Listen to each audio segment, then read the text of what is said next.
ওরে মায়ের মতো আর আপন কাউরে পাবি না রে যুবক। যদি মাকে ঘরে গিয়া বলো, মা কত বাজে কথা বলছি, তুমি চোখের পানি ফেলছো, কষ্ট পাইছো, আজকে তওবা করলাম, আর নামাজ ছাড়বো না, বেপরদায় চলবো না, আর দাড়ি কাটবো না। মা যখন এই কথা শুনবে, দেখবি মায়ের চোখের পানি বের হয়ে যাবে। মা তোর মাথায় হাত দিয়ে বলবে, যা বাবা যা, আমি মা তোর জন্য কখনো বরদোয়া করি না, অন্তর ভরে দোয়া করে দিলাম আমার মাওলা তোরে যেন কবুল করিয়া নেয়। মা যখন দোয়া করবে, আর সে আজিমে দোয়া চলিয়া যাবে। আল্লাহর কাছে হেদায়েতের দোয়া করো, মনে মনে বলো, আল্লাহ আর নামাজ ছাড়বো না, আর বেপরদায় চলবো না, আর কোনোদিন দাড়ি কাটবো না, নবীর তরিকার বাইরে চলবো না, মা বাবারে কষ্ট দিব না, মুরব্বীদের সাথে বেয়াদবি করবো না। তওবা করার মতো যদি নিয়ত হয়, মুনাফিকি দুর্বলতা যদি অন্তরে না থাকে, দুইটা হাত আমার মাওলাকে দেখাইয়া দাও। ও আল্লাহ, তাকায় দেখেন কারা তওবার জন্য হাত তুলেছেন।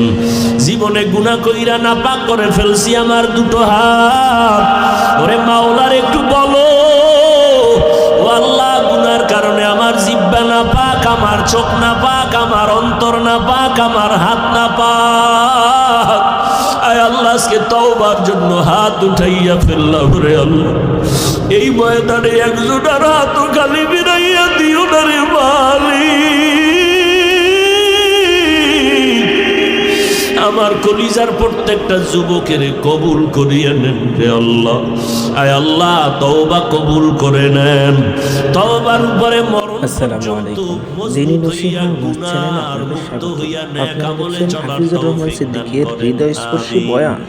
আলহামদুলিল্লাহি রাব্বিল আলামিন, والصلاة والسلام على سيد الأنبياء والمرسلين وعلى آله وأصحابه أجمعين يا أرحم الراحمين يا أرحم الراحمين يا أرحم الراحمين।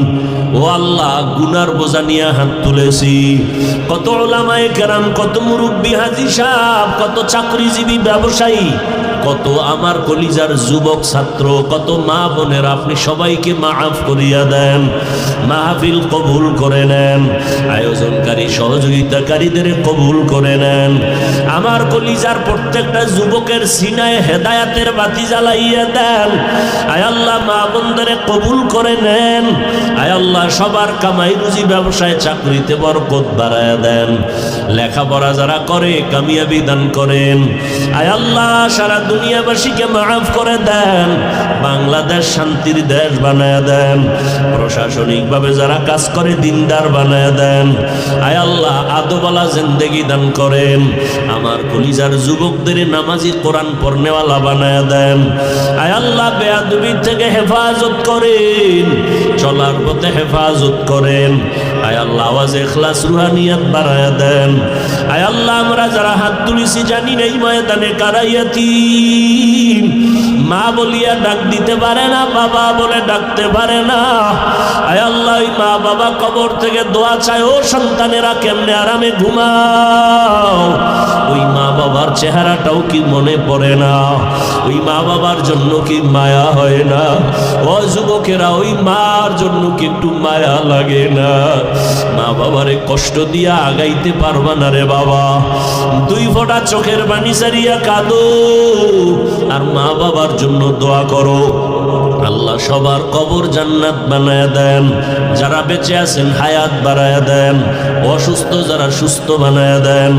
আয় আল্লাহ, আমাদের সবাইকে আপনার গোলাম বানায়া দেন, নবীর আশেক বানায়া দেন, সুন্নাতওয়ালা জিন্দেগি দান করেন, মুখালিফের মুওয়াফিক বানায়া দেন। আয় আল্লাহ, মাদ্রাসা মসজিদ কবুল করে নেন, অন্যান্য শিক্ষা প্রতিষ্ঠান নবীর আদর্শে কবুল করে নেন। ঢাকাতে মাদ্রাসার খেদমত করি, কবুল করে নেন। মান ইয়াহদিহিল্লাহু ফালা মুদিল্লা লাহু ওয়া মান ইউদ্লিল ফালা হাদিয়া লাহু। হেদায়েতের মালিক একমাত্র আল্লাহ।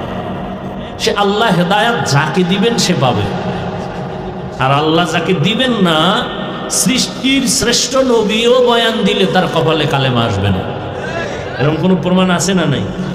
নবীজি বয়ান দিছে এরপরও কালেমা পড়ে নাই। আপনাদের জানা থাকলে এরকম একজনের নাম কোন তো? মাশাআল্লাহ, আপনারা অনেক আবু তলেব, আবু জাহাল, আবু লাহাব। আবু জাহাল তার রসুলের আপন চাচা না, আপন চাচা আবু তলেব, আবু লাহাব, এরা কালেমা পড়ে নাই, জানের দুশ্মন হয়ে দাঁড়াইল তারা। অতএব হেদায়েত আল্লাহ দিবেন, আমরা শুধু রসুলের দাওয়াত আপনাদের কাছে পৌঁছায় দিব। আসলে আপনাদের কাছেও তো পৌঁছানোর কথা না। আজকে দিনরাত্র মেহনত করব, হিন্দুদের মন্দিরে গিয়া, খ্রিস্টানদের এলাকায় গিয়া, চট্টগ্রামে যাব, ওই উত্তরবঙ্গে যাব যেখানে কাদিয়ানিরা টাকা পয়সা দিয়া মুসলমানদেরকে কাদিয়ানি বানায়, খ্রিস্টান বানায়, খ্রিস্টানওয়ালারা, ওখানে আমাকে দাওয়াত দেওয়ার দরকার ছিল। কিন্তু আপনাকে তালি দিতে দিতে 12 মাস ঘুমানের টাইম পাই না। বেঈমানের ওয়াজ করবো কখন? মুসলমানের ওয়াজ কইরা মোনাজাত দিয়া গাড়িতে উঠতে না উঠতে বেরি। খুব হাসি পাইছে না? খুব খুশির কথা বলছি। হাসেন কেন? এটা কি হাসের তামাশার প্যান্ডেল না কান্নার প্যান্ডেল? হাসেন কেন? কেন হাসেন তাও রসুল বলে গেছেন, যাদের লজ্জা নাই ওদের ঈমান নেই। লজ্জা থাকলে হাসি আসে না। আমি তো হাসির ওয়াজ করিনি, যা বলছি তাতে কান্নার কথা। তো কপাল খারাপ, এমনে কাঁদবেন দূরের কথা, মোনাজাতেই কাঁদেন না, এমনে কেমনে কাঁদবেন? আল্লাহ হেদায়েত দান করুন। তো আল্লাহ পাক এক চোখ দিয়েও তো বান্দা চলতে পারে না? আল্লাহ 2 চোখ ভালো রাখছেন। আবার অন্ধ মানুষও আছে, একটা চোখও ভালো নেই। এই যুবক, কিয়ামতের দিন আল্লাহ বলবে, এই চোখের হক আদায় করছো নি? তো ভয়ে কইব করছি। আল্লাহ কইব তুমি মিছা কস না, সত্যি। এবার জিব্বারে বলবে চুপ, এই চোখ কথা বল, চোখ এবার কথা বল। আপনি ভাববেন কেমনে? আমার মাওলার কুদরতে সব এমনি, মাওলার কুদরতে সব। এটা মানলে ইমানদার। এই কথাটা যে আল্লাহর কুদরতে সব সম্ভব, এটা মানলে ইমানদার। এই কথা না মানলে সে বেঈমান। দুধের বাচ্চা কথা বলতে পারে না, এটাই বাস্তবতা। আল্লাহ যদি ক্ষমতা দেয় পারবে না? মরা গাছে কথা বলতে পারে না, আল্লাহ যদি কুদরতের ক্ষমতা দেয় পারবে না? বিশ্বাস করবেন তো ঈমান আছে, বিশ্বাস করবেন না তো ঈমান গেছে। বলবে আল্লাহ তুমি চোখ দিছিলা, মা বাবার চেহারা দেখবে, আমল নামায় সওয়াব। এই চক্ষু দিয়া কোরআন দেখে দেখে পড়বে সওয়াব। এই চোখ দিয়া তোমার কুদরত দেখবে সওয়াব। এই চোখ দিয়া উলামায়ে কেরাম দেখবে সওয়াব। এই চোখ দিয়া তোমার ঘর বাইতুল্লাহ দেখবে সওয়াব।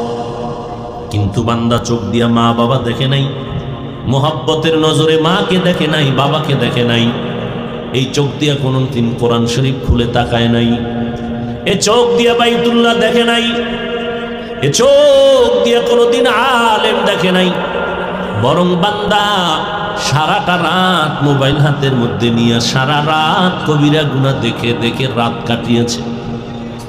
এই যুবক, বালিশে মাথা লাগাইয়া চিন্তা কর, তুই তো বোকা না, তোর ব্রেন তো নষ্ট না। আল্লাহ তো বুঝ ক্ষমতা দান করছেন। একটা পশুর মধ্যে আল্লাহ পাক বুঝার মতো ক্ষমতা দেন নাই, তোমার মধ্যে দিয়েছেন। একটু চিন্তা করো, যে 2 চক্ষু দিয়া সারা রাত আল্লাহর দেওয়া নেয়ামতের ঘুম নষ্ট করে যে মোবাইলের সময় কাটাইতেছো রে বাবা, সারা রাত কবিরা গুনাহ করতেছো। তোমার মতো কত যুবক তাকায় দেখো, 2 চোখ আছে কিন্তু চোখে পাওয়ার নাই। আমার আল্লাহ যদি তোরে অন্ধ বানাইতেন, একটু চিন্তা কর কেমনে মোবাইলে কবিরা গুনাহগুলো দেখতি। অথচ তোমার মতো আবার কিছু যুবক আছে, আমগো লাইনে না, তোমাগো লাইনে, জীবনে মাদ্রাসায় পড়ে নাই, তোমার লাইনেই। হতে পারে স্কুলে পড়ে, কলেজে পড়ে, চাকরি করে, ব্যবসা করে, শ্রমিকের কাজ করে, নদীতে মাছ ধরে, জমিনে কৃষি কাজ করে। নজর করে দেখো, টাইম মতো ঘুমায়, টাইম মতো খানা খায়, টাইম মতো নামাজ পড়ে, কোনো মোবাইলে গুনাহ করে না। এর সাক্ষী তুমি দিবা, আমি না। সত্য কথা মানো না মানো, সাপোর্ট দিও। বলো তোমার লাইনে এরকম যুবক আছে না নাই?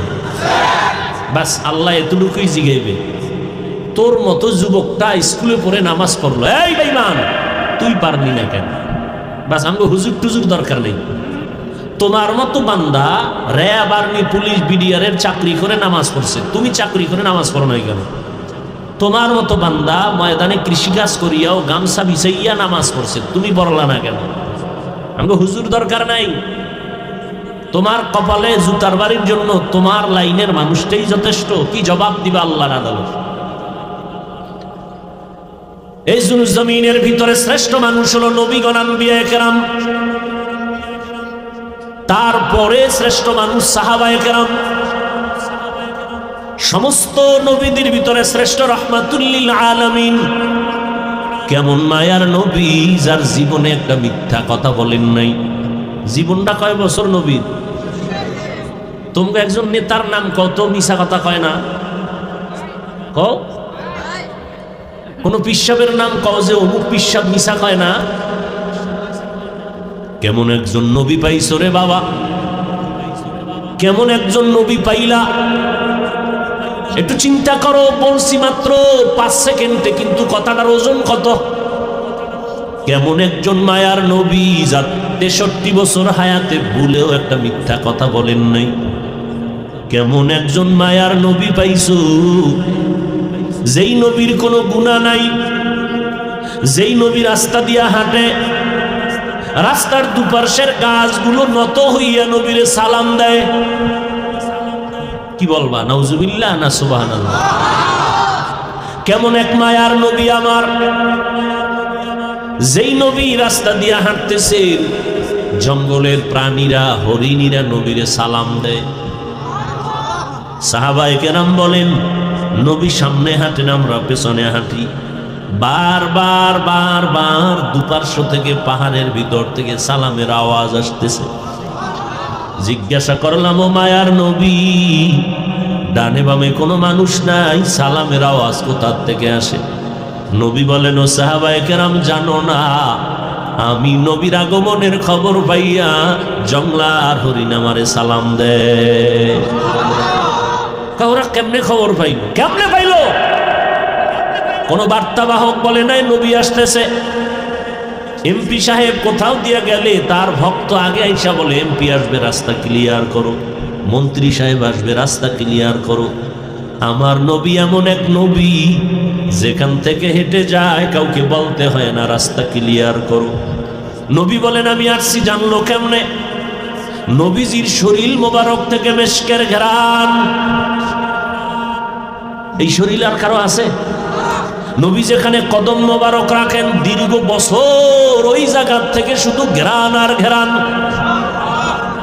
নবীজির শরীর মোবারক একটা মশা মাছি পড়ে না, হারাম। নবী মাথার উপর একটা মেঘের খণ্ড ছায়া দেয়। নবী যেখানে যায় মেঘের খণ্ড ছায়া দেয় কেন? সূর্যের গরম যেন নবীরে কষ্ট না দিতে পারে। কেমন মায়ার নবী আমার, যেই নবীর চেহারার দিকে একবার নজর করলে জাহান্নামের আগুন হারাম হয়ে যায়। কেমন নবী আমার, দীর্ঘদিন পেটে ক্ষুধা, একটা নজর যদি আমার নবীর দিকে তাকায়, সাথে সাথে ক্ষুধা থাকে না। এমন একজন নবী পাইলা। ওই নবীও আম্মা জান আয়েশা রাদিয়াল্লাহু আনহা নবীর কি হয়? নবীর স্ত্রী। যুবক কিচ্ছুই জানো না, ডাক্তার হ, প্রফেসর হ, ইঞ্জিনিয়ার হ, তবে এই গ্রাম্য ডাক্তার হইও না রে বাবা, দিলকে বড় বানা।